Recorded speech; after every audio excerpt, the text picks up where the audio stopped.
C'est parce que je pense que on en a besoin dans l'église. Amen.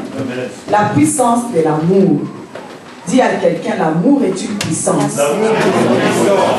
Amen. Dis-lui, l'amour fait des miracles. Amen. Dis-lui, si tu m'aimes, tu vas faire des miracles dans ma vie pour moi. Amen. Si la personne, je vous assure, hein, si un chrétien n'arrive pas à faire des miracles pour vous, c'est qu'il y a un problème d'amour. Amen. Et le problème d'amour ne peut pas venir toujours de l'autre. Peut-être que c'est de toi que ça vient. Parce qu'il peut avoir que moi je t'aime, je vais prier pour toi. Mais toi tu ne m'aimes pas, tu ne me considères pas. Ça ne peut pas marcher.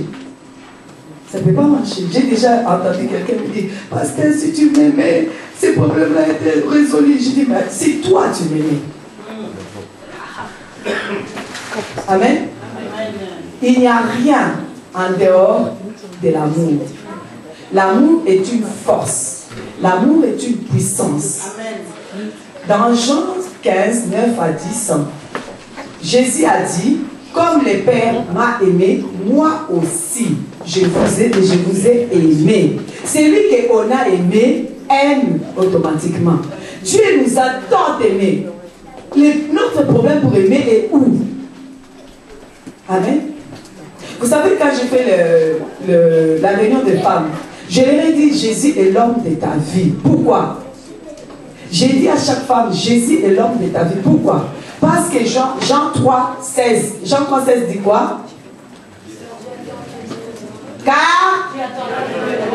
Oui. Amen. La Bible dit car...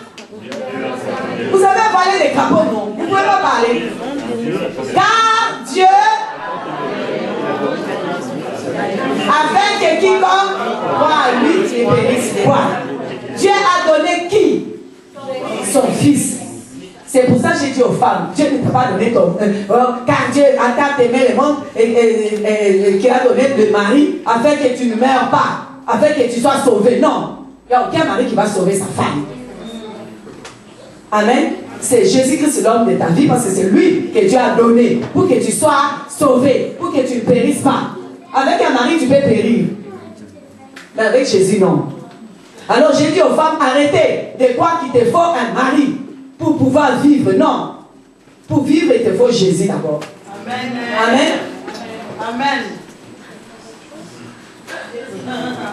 C'est Jésus l'homme de ta vie.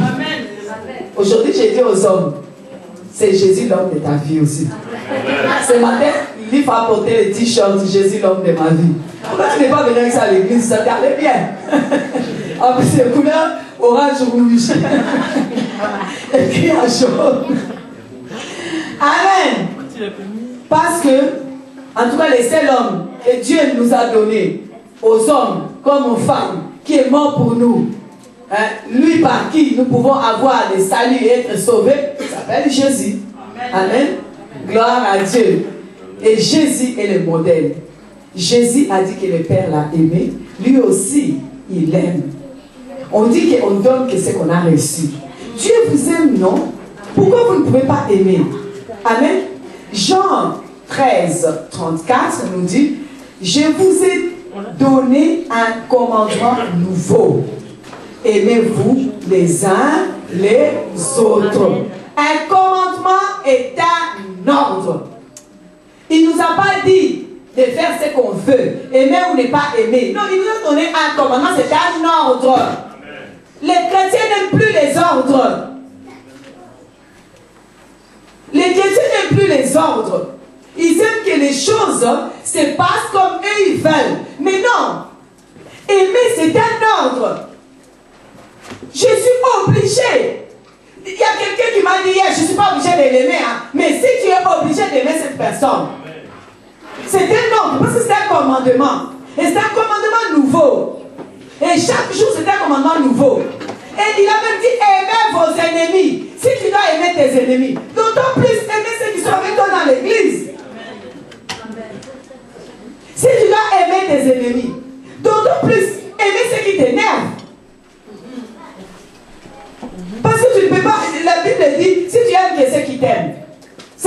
qui ont un bon caractère, là, celle qui te plaît, alors tu as un problème.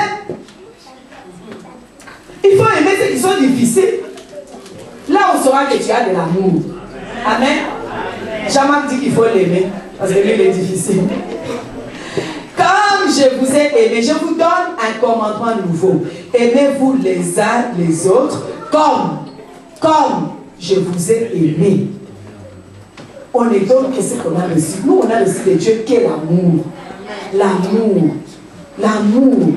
Quel que soit ce qu'on était, quel que soit ce qu'on a fait, quel que soit ce qu'on fait tous les jours, ni t'étais l'amour de Dieu. Souvent, je dis au Seigneur, je dis, moi, je ne mérite même pas ça.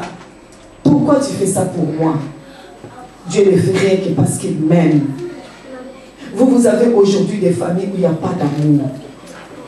Des frères et sœurs qui se détestent, des belles-sœurs, des beaux-frères qui se détestent, des enfants qui se détestent, des gens dans l'église qui se détestent, des gens qui se choisissent. Celui-là, je peux aimer, l'autre, je ne peux pas aimer. Mais toi, tu es plus que Dieu. Dieu a dit, c'est un ordre. Je vous donne un commandement nouveau. Aimez-vous les uns les autres. Comment? Comme je vous ai aimé. Dieu nous a aimés. Dieu a tant aimé. Amen. J'aime Jean 3,16. Quand tu mets ton nom. Dieu a tant aimé Ginette qu'il a donné son fils. Il a prouvé son amour. Amen. Amen. Dieu a prouvé son amour. Dieu t'aime énormément. Que tu pries, que tu ne pries pas, l'amour de Dieu est là. Et il fera toujours pour toi. Que tu gênes, que tu ne gênes pas. Dieu t'aime. Dieu nous aime. Et je vous ai dit, dans Jean 13,35, Jésus a dit, on vous reconnaîtra à cause de l'amour. Les gens vont savoir qu'on est les disciples de Dieu, de Jésus, à cause de l'amour.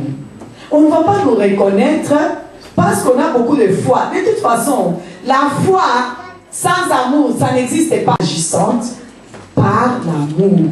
La foi agit par l'amour. Oui, mais moi je fais ci dans l'église, moi je fais ça. Mais si tu n'aimes pas, ça ne sert à rien. Il y a des gens qu'on n'a pas vus depuis 2 semaines dans l'église. Toi, tu es venu depuis 2 semaines dans l'église, tu ne sais même pas qui n'est pas venu. On s'en fout. On ne sait même pas prendre son téléphone. Dire aujourd'hui, je vais perdre mon argent pour quelqu'un d'autre. Je vais une fois appeler quelqu'un d'autre, en dehors des gens que j'aime, pour savoir comment il va. L'amour, c'est quoi? L'amour. L'autre va te dire, oui, mais moi je suis rempli du Saint-Esprit. Mais la Bible dit que le Saint-Esprit répand l'amour. Si tu es rempli du Saint-Esprit, tu dois avoir beaucoup d'amour. Ou bien tu n'es pas rempli du Saint-Esprit. Si quelqu'un n'aime pas, qu'il n'ose pas vous dire qu'il est rempli du Saint-Esprit. Parce que vous savez que le Saint-Esprit répand l'amour. Amen. On dit, or l'espérance ne trompe pas. L'amour de Dieu a été répandu dans nos cœurs par le Saint-Esprit. C'est dans Romains 5,5. Le Saint-Esprit, quand il vient dans ta vie, quelqu'un qui est baptisé du Saint-Esprit, qui n'a pas d'amour, il ment. Il n'a jamais été baptisé du Saint-Esprit. Même s'il prie en langue, il prie en langue diabolique. Hier, j'ai regardé un petit peu l'émission des choses mystérieuses. C'est mystère étrange. Alors les gars, il est très connu, hein, soi-disant. Il dit que si tu mets... Ouais, Uri Geller. Il dit que si tu prends une cuillère, et si tu as une cuillère dans ta maison, pendant que lui il va se concentrer, la cuillère là va sauter et ça va changer le monde. Ou bien la cuillère là va se plier, ça va changer le monde. De croire en lui. Et d'ailleurs, il était content de dire, Uri, c'est vrai ou c'est faux? Après, il dit qu'on va répondre c'est vrai. Et alors, est-ce qu'il va changer le monde? Il aime qui? Ce qu'il fait là, ça prouve l'amour à qui et à quoi? Moi et les personnes, on était en train de manger la glace, on avait nos cuillères. Nos cuillères sont restées avec la glace. Ça n'a jamais changé, ni bougé, ni transformé. Oh, je vais vous communiquer ce que j'ai dessiné et vous allez le dessiner. Le pasteur a dit la croix. Lui, il avait dessiné l'étoile. À 5 branches. Vous savez que l'étoile à 5 branches, c'est diabolique. C'est le